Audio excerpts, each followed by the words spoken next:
কি হয়ে গেল? কি হয়ে গেল আমার? কারখানায় কি করে আগুন ধরে গেল? আমার সব শেষ হয়ে গেল, সমস্ত টাকা পয়সা অফিসের মধ্যে আছে। না না না না, আমাকে যা হোক করে টাকা পয়সাগুলো উদ্ধার করতে হবে, না হলে আমার সর্বনাশ হয়ে যাবে।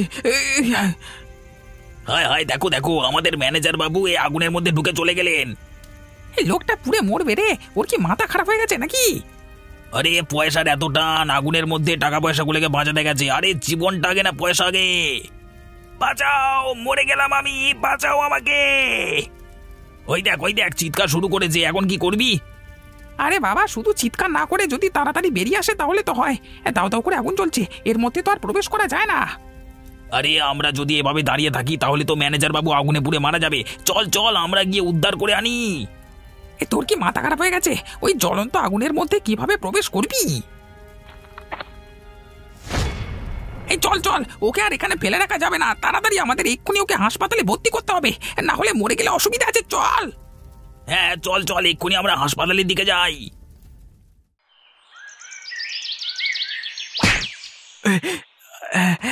আপনি আপনি আমাকে মারলেন বাবু, আপনি আমাকে মারতে পারলেন?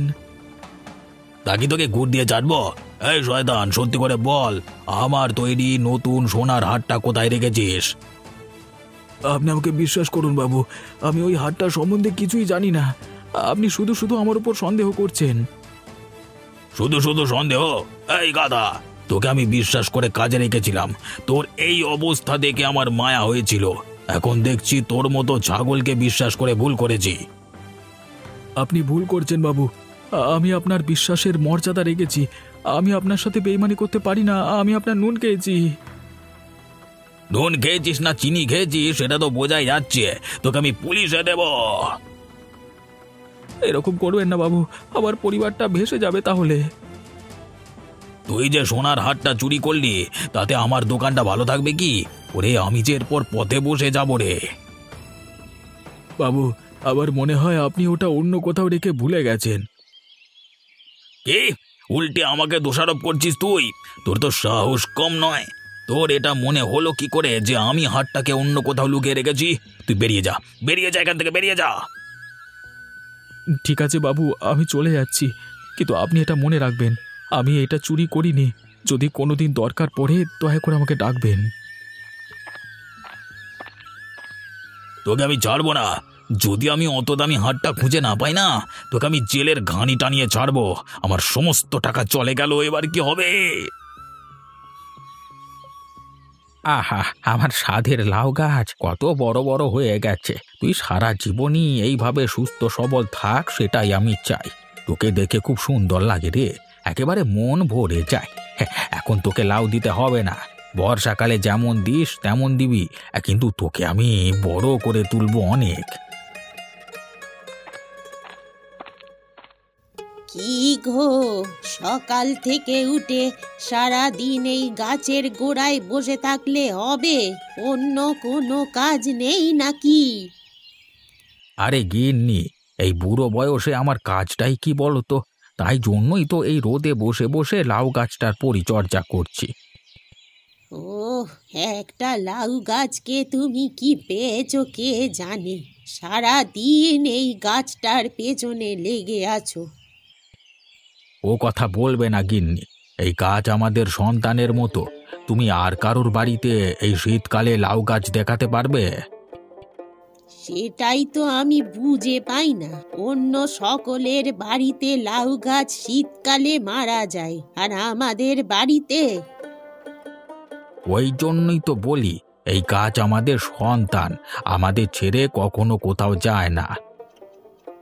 সে না হয় বুঝলুম, কিন্তু বাজার হাট না করে সারাদিন এই সন্তানকে নিয়ে পড়ে থাকলে হবে? আরে বাজার ঘাট প্রতিদিন যেতে ভালো লাগে গিন্নি। তাহলে খাবে কি? সারাদিন কি হাওয়া খেয়ে থাকবে নাকি?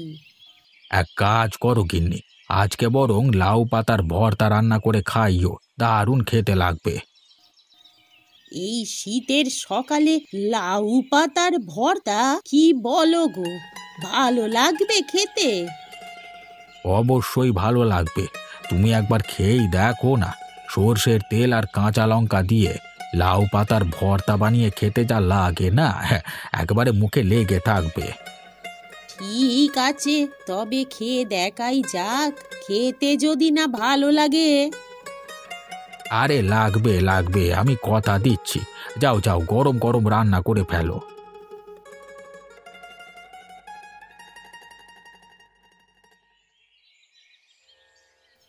আমি কল্পনা করতে পারছি না গিন্নি, যে জায়গায় আমি সৎভাবে কাজ করলাম সেখান থেকে আমাকে আজকে চোর অপবাদ দিয়ে তাড়িয়ে দেওয়া হলো। আমি কিছুতেই এটা মেনে নিতে পারছি না। কিন্তু ব্যাপারটা কি হয়েছিল? হঠাৎ দিবাকর বাবু তোমার সাথে এমন ব্যবহার করতে গেলেন কেন?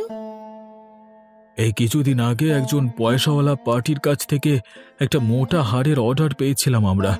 কাজটা শুরু করে দিয়েছিলাম, কিন্তু সেই হারটাকে আজকে সকাল থেকে আর খুঁজে পাওয়া যাচ্ছে না।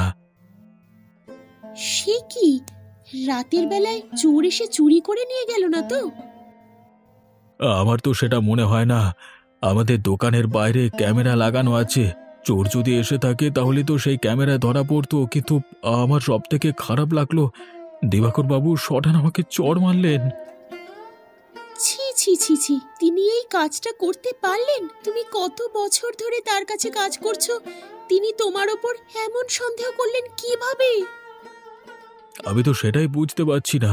আমাকে চড় মারলেন ঠিক আছে, কিন্তু আমিও চিন্তা করে খুঁজে পাচ্ছি না যে আসলে সে হাতটা হারালো কোথায়। তাহলে হয়তো দেখো, তোমাদের ওই দিবাকর বাবুই অসাবধান বশত ওই দামি জিনিসটাকে কোথাও রেখে এখন আর মনে করতে পারছেন না। কিন্তু আমার ভয় লাগছে, যদি পুলিশ নিয়ে এসে আমার ঘরে হাঙ্গামা করে তখন কি হবে?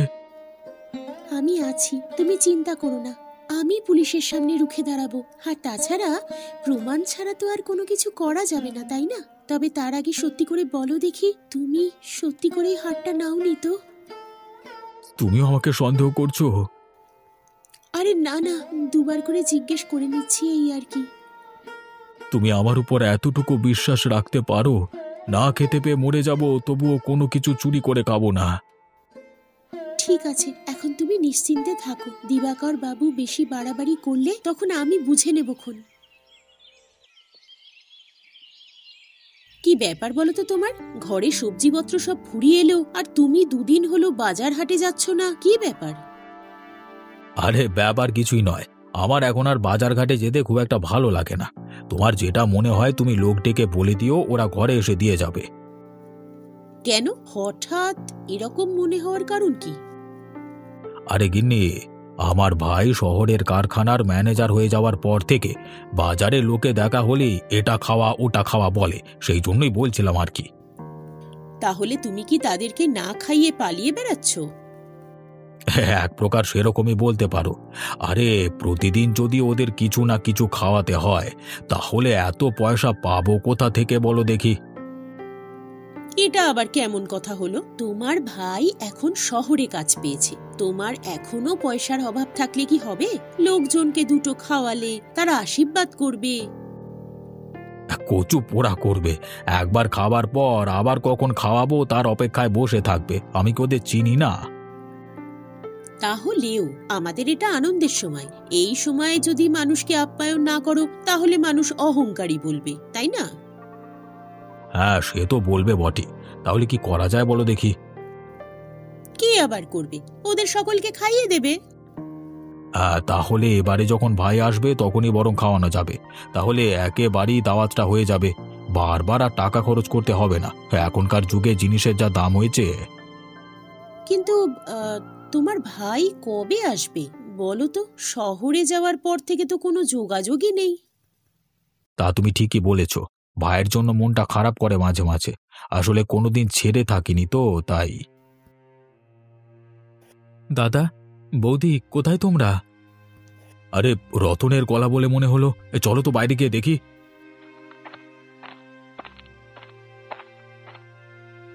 আরে আপনি কে?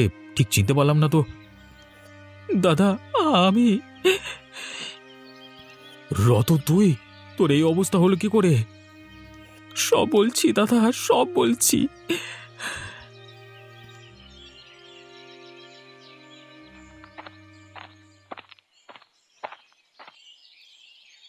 কই, বুড়ো বুড়ি গেল কোথায়? আরে বাইরে এসো বুড়ি, এখনো একটু রোদ আছে, দুজনে বসে বসে গল্প করি, আসো আসো।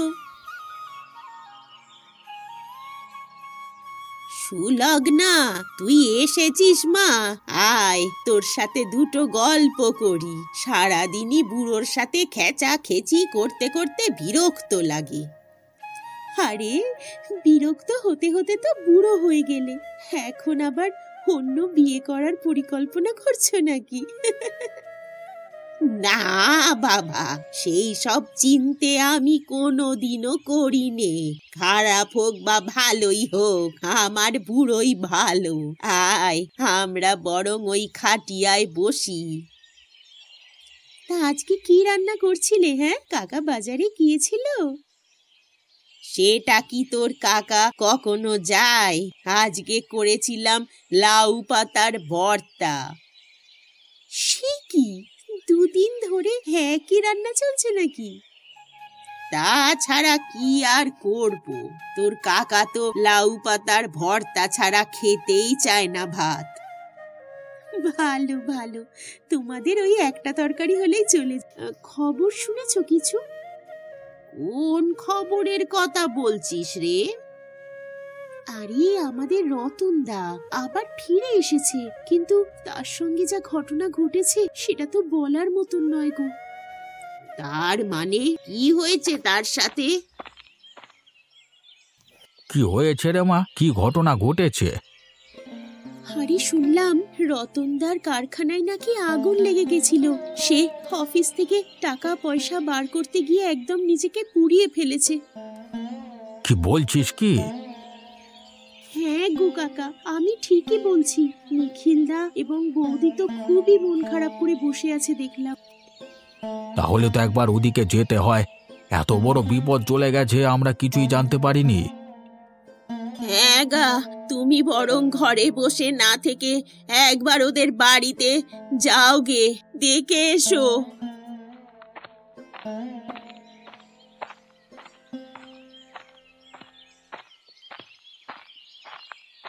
আরে এসো এসো হরিপদ কাকা, দেখো দেখি রতনের কি অবস্থা হয়েছে।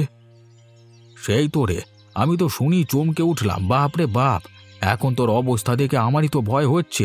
কি আগুনের মধ্যে পড়েছিলিস রে তুই?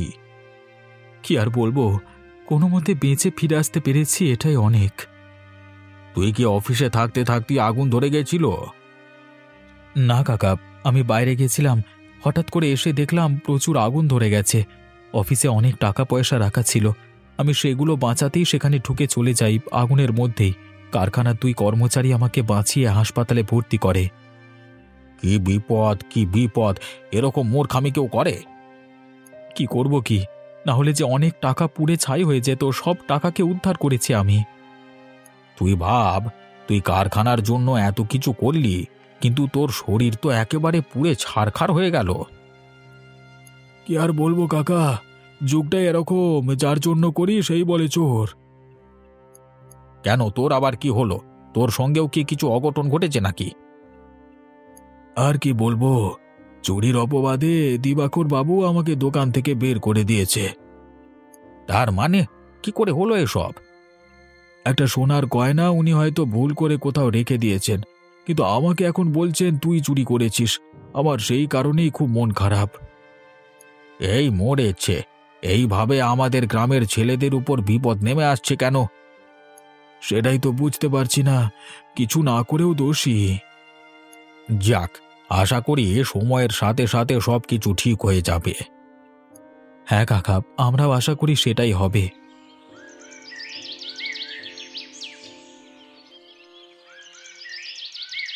আরে আরে, এই তো সোনার গয়নাটা।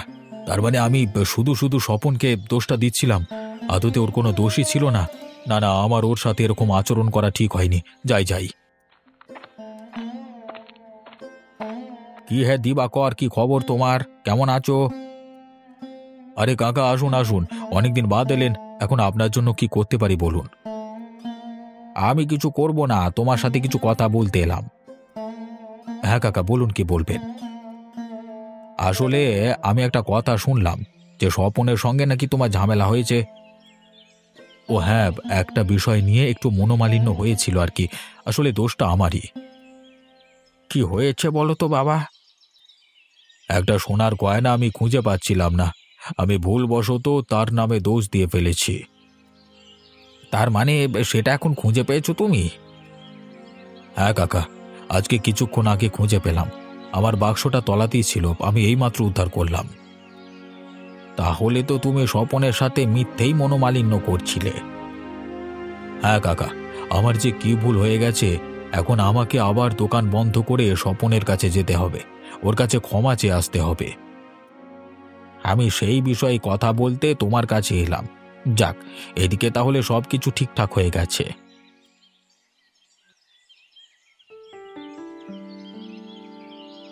কইরে ভাই, এরকম করে মন খারাপ করে আছিস কেন? দেখবি সবকিছু ঠিকঠাক হয়ে যাবে, কিন্তু তার জন্য সময় দিতে হবে তো। না দাদা, আমার ভাগ্যে যে এরকম হবে সেটা আমি ভাবতেই পারিনি, তাই আমি এখানে বসে আছি। আচ্ছা ঠিক আছে, তুই বস, তোকে জ্বালাবো না। আজকে কি খাবি বল, তোর জন্য কিছুটা মাংস আনবো? না দাদা, ওসব খেতে ভালো লাগছে না। তাহলে খাবি কি সেটা বল, আমি তো বাজারে যাচ্ছি। দাদা, তুমি বরং হরিপদ কাকার বাড়িতে যাও, ওখানে গিয়ে কিছু লাউ পাতা নিয়ে এসো। আজকে বরং লাউয়ের ভর্তা খাবো, আমার খেতে খুবই ইচ্ছে করছে। আচ্ছা ঠিক আছে, তাই হবে। সে কি, এত জিনিস থাকতে লাউ পাতার ভর্তা খাবে কেন? কিছুটা মাছ নিয়ে এসো। না বৌদি, লাউ পাতার ভর্তা খেলে সমস্ত সমস্যা থেকে মুক্ত হয়ে যাব। তার মানে আমি তো কিছুই বুঝতে পারলাম না। না মানে ডাক্তারও বলেছে আর কি, এই সময় লাউ পাতার ভর্তা খেলে আমার এসব পোড়া দাগ তাড়াতাড়ি ভালো হয়ে যাবে। ও তাই নাকি? তাহলে ঠিক আছে, হরিপদ কাকাদের বাড়িতে তো এখনো লাউ গাছ আছে, তুমি বরং সেখান থেকেই নিয়ে এসো কিছুটা পাতা। একদিনই আমি এক্ষুনি যাচ্ছি, তার সাথে কিছু চিংড়ি মাছ নিয়ে আসবো, দেখবে ভালো লাগবে। স্বপন ভাই, স্বপন ভাই কোথায় আছিস ভাই? একবার বেরিয়ে আয়। দিবাকর দা, তুমি এখানে? আমি যে ভাবতে পারছি না, কিন্তু দাদা আমি কোনো দোষ করিনি। হ্যাঁ রে স্বপন, আমি জানি তুই কোনো দোষ করিসনি, তার জন্যই তো তোর কাছে আমি ক্ষমা চাইতে এলাম। তার মানে দাদা, তুমি হাতটাকে খুঁজে পেয়েছো? হ্যাঁ ভাই স্বপন, আমার বাক্সর নিচে হাতটা পড়েছিল, আজকে আমি খুঁজে পেয়েছি। ভাই তুই আর রাগ করে থাকিস না, দয়া করে চল আমার সাথে, তুই ছাড়া আমার দোকান চলছে না। হ্যাঁ দাদা, যাবো তো বটেই, তোমার দোকানে ছাড়া আমার কোথাও কাজ করে পোষায় না, কিন্তু তুমি যখন আমাদের বাড়িতে এসেছো তখন কিছু খেয়ে যাও। এখন কি খাবো ভাই?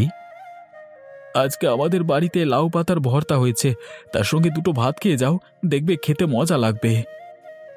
হ্যাঁ ঠিক আছে, তাই চল, লাউ পাতার ভর্তার সঙ্গে ভাত খেয়ে দেখি কেমন লাগে, তারপর তোকে সাথে নিয়েই দোকানে যাব। আচ্ছা দাদা, এসো ভেতরে এসো।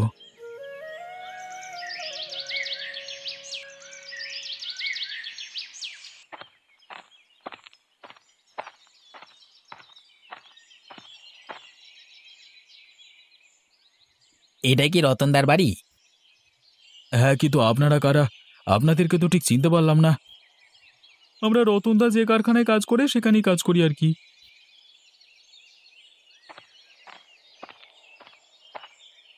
আরে তোমরা এসেছো? দাদা, এরা দুজনে আমাকে উদ্ধার করেছিল আগুনের হাত থেকে। তাই নাকি? আরে আসুন আসুন, ভেতরে আসুন।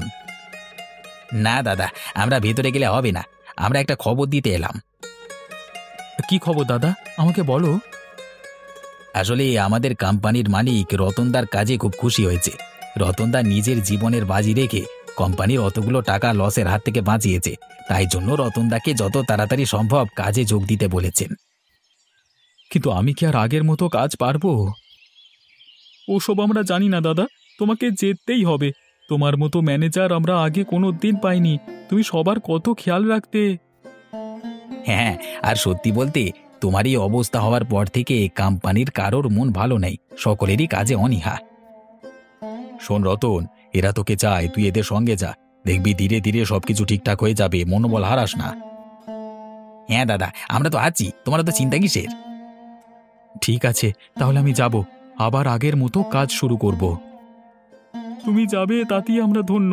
তবে হ্যাঁ দাদা, আমাদের একটা কথা দিতে হবে, এইভাবে আগুন ফাগুন লেগে গেলে তুমি দুম করে আগুনের মধ্যে প্রবেশ করে যাবে না। ঠিক আছে ঠিক আছে, তাই হবে।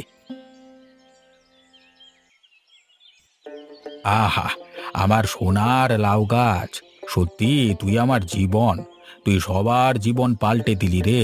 তোকে ধন্যবাদ দিলেও কম বলা হবে। কি ব্যাপার, তোমরা লাউ গাছকে আজকে এত ধন্যবাদ দিচ্ছ কেন? কি হয়েছে? ব্যাপার শুনবে, আমাদের গ্রামের দুই ছেলে স্বপন এবং রতনকে আবার তাদের মালিকেরা কাজে ফেরত নিয়ে গেছে। তাই নাকি? তাহলে আমি আর বলছি কি, আমি আজকে যা খুশি সেটা তোমাকে বলে বোঝাতে পারবো না। এ তো বুঝলুম, কিন্তু তাতে তোমার লাউ গাছ কি এমন উপকার করলো শুনি?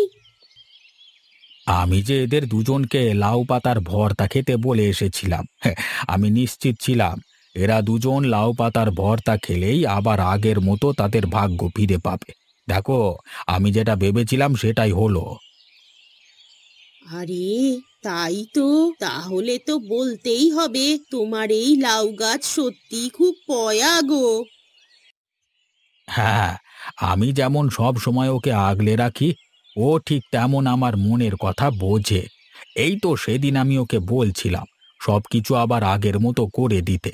দেখো না, ঠিক আগের মতো সবকিছু করে দিল ও। না গো, সত্যি তোমার এই লাউ গাছের জন্য দুটো ছেলে আবার তাদের নিজেদের জীবন ভালোভাবে চালাতে পারবে। তবে হ্যাঁ গিন্নি, তোমাকে আজই বলে রাখি, আমি চলে যাবার পরও কিন্তু তুমি এই লাউ গাছকে আগলে রাখবে আমার মতো করে, বুঝলে?